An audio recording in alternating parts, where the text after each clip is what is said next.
Differences between differential and integral and variational calculus. Well, we can talk about the motivations behind the invention of either three branches. Differential calculus mainly is about कि कैसे आप find कर सकते हो कितनी तेज़ी से एक फंक्शन चेंज होता है जब इसका आर्ग्यूमेंट चेंज होगा, और कोई भी वेरिएबल जिस पे ये डिपेंड करता है चेंज होगा. सो यह function f of x, then जब x चेंज होगा तो कितनी तेज़ी से ये फंक्शन f चेंज होगा. Well that is finding the derivative of f with respect to x. So that is basically differentiation, and which is the key component of differential calculus.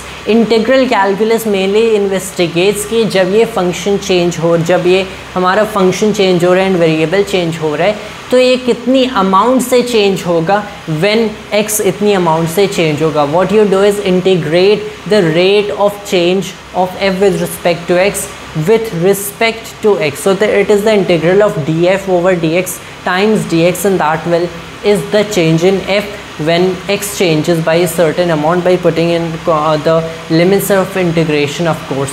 On the other hand, variational calculus इन दोनों से slightly different है, in fact काफ़ी different है, in that ये एक function f of x को खुद investigate करता है सच दैट अगर आपने इसका एक इंटीग्रल कंप्यूट किया तो वो x एक एक्सट्रीमम होगा और वो एक स्टेशनरी इंटीग्रल होगा. So what it basically means is कि मान लो आपके पास कोई फंक्शन है f ऑफ x और f of say it can be certainly a function of many variables. Let's consider for now कि it is a function f of some function y and the derivative of y with respect to x and x, जहाँ पे y and derivative of y with respect to x खुद x के functions हैं. So x is a fundamental parameter and f is a function of y which is a function of this fundamental parameter, and so is y dot and x itself, of course. तो अगर आपने इस function को integrate किया with respect to x and you integrate that, तो आपको certainly एक curve मिलेगा. द पॉइंट इज कि if you were to change this curve y of a function of x slightly, that is infinitesimally with constant endpoints, of course. Variable भी हो सकते हैं. For now let's consider constant. अगर आपने y of x को slightly change करना होता then ये जो टोटल इंटीग्रल है which is the integral of f dx, ये चेंज नहीं होगा, इसमें कोई फाइनाइट चेंज नहीं आएगा provided that you are making infinitesimal changes in the curve y. तो ये ऐसा कौन सा function f of y and y dot and x हो सकता है? Investigating this function is the key motivation behind the invention of variational calculus. तो obviously ये इंटीग्रल आप एक्चुअली कंप्यूट नहीं कर रहे हो.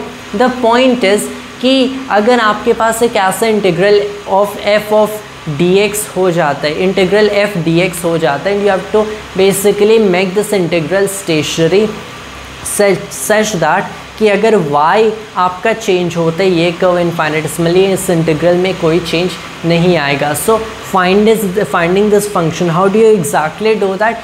Well, you turn this integral equation into a Euler-Lagrange equation, and जो कि एक differential equation होता है, and from here you can actually find this function, which we'll be doing in our maybe some future video, of course, on calculus of variations. And that is basically how we can actually understand even the derivation of Lagrange equations in physics from what is called Hamilton's principle, the stationary action principle. And that was all for today's video of mine, and thanks to all viewers.